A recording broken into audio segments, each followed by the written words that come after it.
the key challenges you're seeing clients face currently? So I think one of them is around compliance with rule changes that have been in force for a while now that are still not really fully baked in. So the domestic reverse charge was a fairly big change about 4 years or so ago. You'd hope that construction and property clients were getting that right now, and frankly, they're not.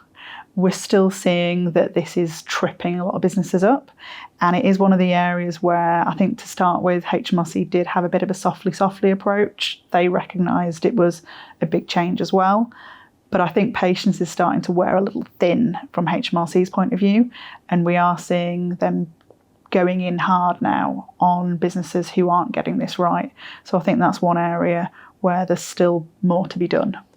And what's the reason for this? Is it because of complexity within that, or is it just people in the field are just not listening?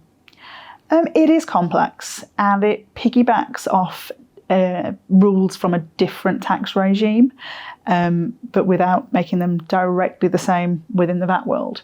So there are some clients who are going, oh, I think I understand this because I know how it works over there, and then trying to supplant the same rules over here, and it's not quite as simple as that.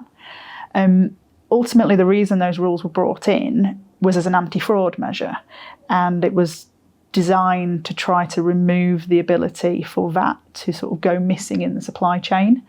But if the changes are still not being implemented quite right, it doesn't have that benefit, and it is something that can very easily go wrong.